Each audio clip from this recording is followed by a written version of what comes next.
Bismillahirrahmanirrahim. Assalamualaikum warahmatullahi wabarakatuh. Alhamdulillahilladzi hadana lihadza wa ma kunna linahtadiya laula an hadana Allah. Asyhadu an la ilaha illallah wahdahu la syarika lah wa asyhadu anna Muhammadan abduhu wa rasuluhu sallallahu alaihi wasallam alladzi la nabiyya ba'dah. Kaum muslimin dan kaum muslimat, jemaah dan keluarga besar An-Nahl yang dimuliakan Allah Subhanahu wa taala. Kembali kita melanjutkan pengajian sirah nabawiyah kita.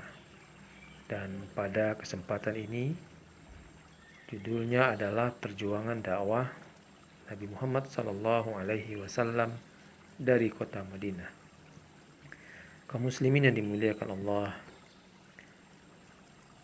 Nabi berjuang di Madinah melanjutkan misi dakwah beliau sekitar 10 tahun lamanya.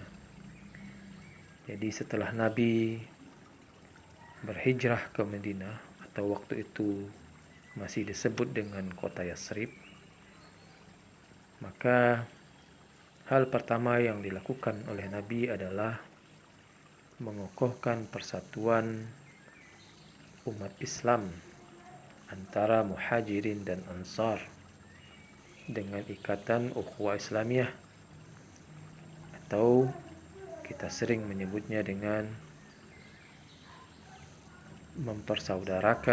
Nabi mempersaudarakan antara Muhajirin dan Ansar. Di samping itu, secara keseluruhan dari penduduk kota Madinah, Nabi pun membuat sebuah kesepakatan antara kaum muslimin dengan penduduk yang non-muslim, terutama masyarakat atau terutama penduduk yang beragama Yahudi atau yang berasal dari bangsa Yahudi, karena bangsa Yahudi merupakan mayoritas terbesar kedua yang menduduki kota Yasrib pada waktu itu. Maka dibuatlah Piagam Madinah untuk menjaga persatuan, kesatuan, dan kelangsungan hidup bersama di kota Yasrib pada masa itu. Kaum muslimin yang dimuliakan Allah, setelah hal itu selesai, setelah masalah persatuan dan kesatuan telah begitu rapi direncanakan oleh Nabi Muhammad SAW, maka barulah Nabi segera menyusun strategi untuk terus melanjutkan perjuangan dakwah Islam yang menjadi tugas beliau sebagai pembawa risalah. Maka setidaknya kaum muslimin ada 3 bentuk perjuangan dakwah Nabi dari kota Madinah ini. Yang pertama adalah perjuangan dakwah dengan cara jihad fi sabilillah, artinya memperjuangkan dakwah dengan angkat senjata. Jihad fi sabilillah ini ada yang langsung dipimpin oleh Nabi Muhammad SAW, itu disebut dengan ghazwah. Ada juga jihad ini hanya dilakukan oleh para sahabat. Nabi hanya mengutus para sahabat untuk melakukan jihad ini, itu disebut dengan syariah. Kaum muslimin yang dimuliakan Allah, memang pada fase Madinah ini Allah telah mengizinkan kepada kaum muslimin untuk melakukan jihad fi sabilillah dengan angkat senjata. Hal ini sebelumnya, artinya sebelum hijrah ke Madinah, belum ada perintah untuk itu. Hal ini mungkin menegaskan bahwa sesuatu itu memang dilakukan tepat pada waktunya, dan dalam kondisi muslim yang sudah bersatu di kota Madinah, barulah turun perintah dari Allah untuk mengizinkan berperang dalam rangka mempertahankan atau memperjuangkan dakwah ini. Dan maknanya juga bahwa tidak ada seorang pun yang boleh menghalangi tersebarnya dakwah Islam ini kemanapun. Makanya Allah mengizinkan kepada kaum muslimin untuk melakukan jihad fisabilillah. Dan jihad ini dalam ajaran Islam merupakan langkah terakhir ya, dalam penyebaran dakwah, karena ini bukanlah prioritas utama dan ini dilakukan hanya dalam kondisi terdesak. Kemudian ajaran Islam juga mengajarkan bahwa mati di medan jihad adalah satu kehormatan bagi seorang muslim, sehingga para sahabat termotivasi nyali mereka untuk melakukan jihad ini. Kaum muslimin dimuliakan Allah, selama Nabi di kota Madinah sekitar 10 tahun itu, maka sebagian besar waktu-waktu itu dihabiskan untuk melakukan jihad fisabilillah ini. Di antara peperangan yang pernah terjadi itu antara kaum muslimin, misalnya antara kaum muslimin dengan kafir Quraisy, terjadi perang Badar, perang Uhud, dan seterusnya. Ada juga peperangan itu terjadi antara kaum muslimin dengan orang-orang Yahudi, pengkhianat, disebut dengan perang Khaybar, pengusiran Bani Qainuqa, dan seterusnya. Ada juga jihad atau peperangan antara kaum muslimin melawan koalisi dari semua orang kafir, seperti perang Khandaq atau perang Ahzab yang sangat mengerikan. Kemudian ada juga antara peperangan kaum muslimin dengan kerajaan bangsa Romawi yang disebut dengan perang Tabuk. Kaum muslimin yang dimuliakan Allah, walaupun peperangan itu sepertinya menyusahkan, membutuhkan fisik yang sangat kuat, tetapi disitulah Allah menguji dan melihat bagaimana kesungguhan seorang muslim dalam memperjuangkan agama Allah ini. Dan memang ternyata bangsa Arab, para sahabat yang ditempa langsung, yang dididik langsung oleh Nabi, menikmati peperangan demi peperangan yang pernah terjadi pada masa itu. Bahkan banyak di antara mereka yang merasa menyesal apabila tidak diizinkan oleh Allah untuk berperang di berjihad fisabilillah tersebut. Kaum muslimin yang dimuliakan Allah, maka di antara hikmah terbesar dari dakwah jihad fisabilillah ini adalah tersebarnya Islam ke seluruh jazirah Arab pada waktu itu. Dan penduduk Mekah pun dapat dibebaskan dari kejahiliaannya setelah terjadinya pembebasan kota Mekah atau Fathul Makkah. Maka Allah mengatakan, wa qul ja'al haqq wa zahaqal batil innal batila kana zahuqa. Telah datang kebenaran dan telah hancur kebatilan. Sesungguhnya kebatilan itu, innal batila kana zahuqa, betul-betul sudah hancur pada masa itu. Itu bentuk perjuangan dakwah Nabi dari kota Madinah yang pertama.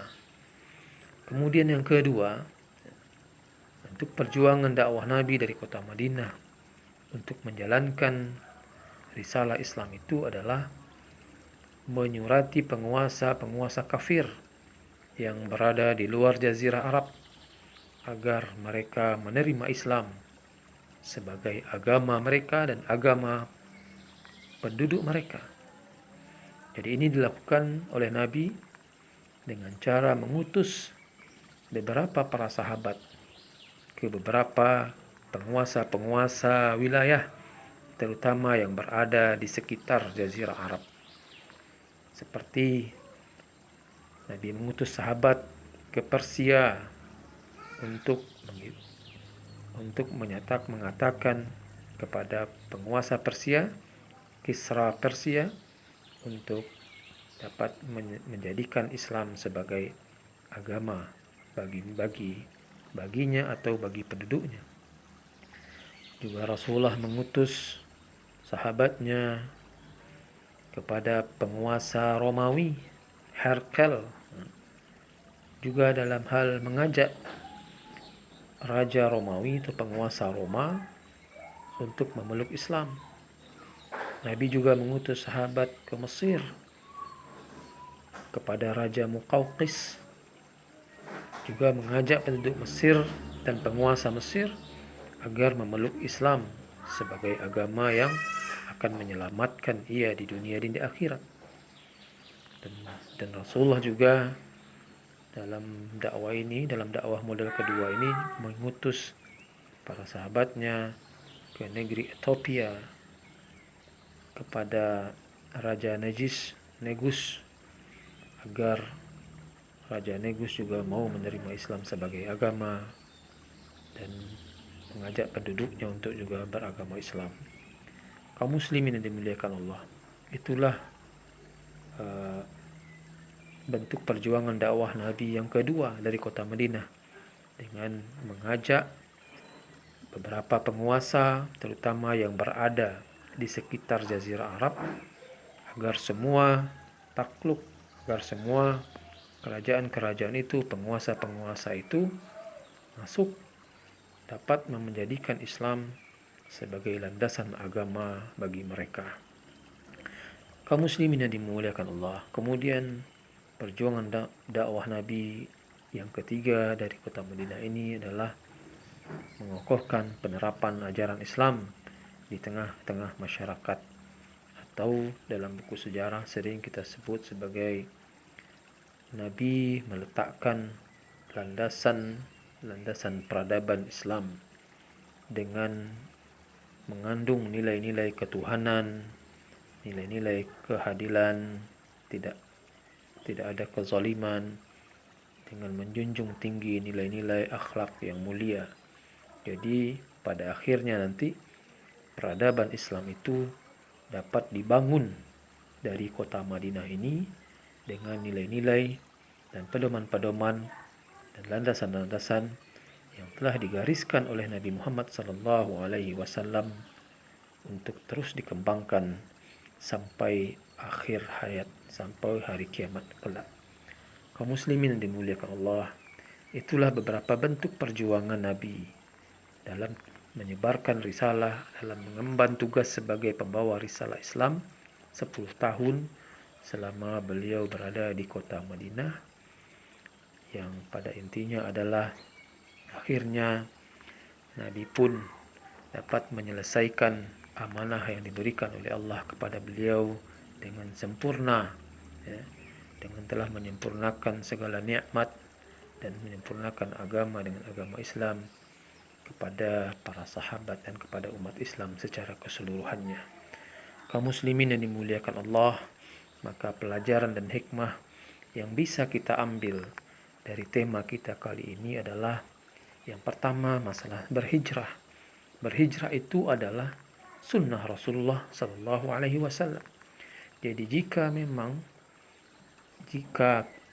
di tempat kita sekarang ini tidak ada atau tidak akan mendatangkan kebaikan dan perbaikan untuk agama dan akhirat kita, maka Rasulullah menganjurkan kepada kita untuk berhijrahlah.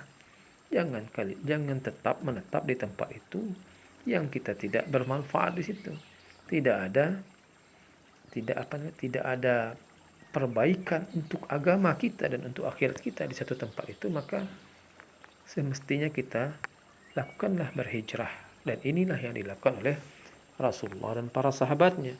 Ketika kota Mekah tidak lagi bisa mendukung, untuk melakukan dakwah, untuk tidak bisa lagi mendukung untuk pengembangan dakwah Islam, maka Nabi pun memerintahkan kepada para sahabatnya untuk berhijrah, berpindah dari tempat itu ke tempat yang lain yang dianggap bisa mendukung kehidupan agamanya dan untuk kepentingan akhiratnya. Itu yang pertama, kaum muslimin yang dimuliakan Allah.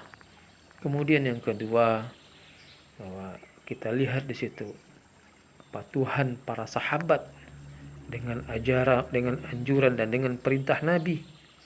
Ketika disuruh untuk berhijrah, maka dengan kondisi apapun, demi kebaikan dan demi mengikuti, demi ketaatan kepada perintah nabinya, mereka pun dengan rela meninggalkan harta benda, tanah, rumah, dan segala macamnya untuk mewujudkan ketaatan beliau kepada, atau mewujudkan kepatuhan beliau kepada perintah Nabi Muhammad sallallahu alaihi wasallam. Dan kita lihat kaum muhajirin mereka meninggalkan harta benda, ya, padahal mereka sudah memiliki harta benda yang banyak di kota Mekah. Mereka sudah punya rumah, punya tanah, tapi karena bentuk kepatuhan kepada Nabi, akhirnya mereka rela untuk melakukan hijrah, meninggalkan itu semua demi kemaslahatan agama dan akhiratnya. Kemudian kita lihat juga di sisi lainnya, ya, kaum Ansar yang menunggu para sahabat dari kaum Muhajirin di kota Madinah. Mereka pun demi agama, demi kemuliaan agama Islam ini, mereka pun sangat rela menerima kedatangan para sahabat Muhajirin. Dan tidak itu saja, mereka juga siap untuk membagikan harta atau kebutuhan-kebutuhan yang diperlukan oleh sahabat-sahabat Muhajirin selama mereka berada di kota Madinah. Jadi muncul juga keikhlasan. Muncul itulah ukhuwah Islamiyah, itu persaudaraan yang diikat dengan tali agama itu, tidak tidak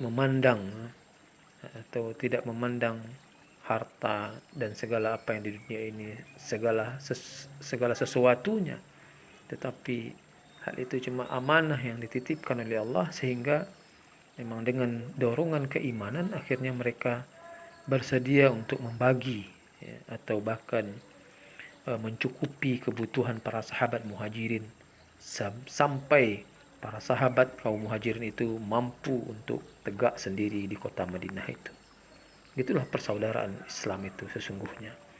Dan ini kita lihat dalam peristiwa ketika para sahabat dari kota Mekah datang menuju kota Madinah, disambut oleh kaum Ansar dengan sukacita, dengan keikhlasan, keridhaan karena Allah Subhanahu wa taala.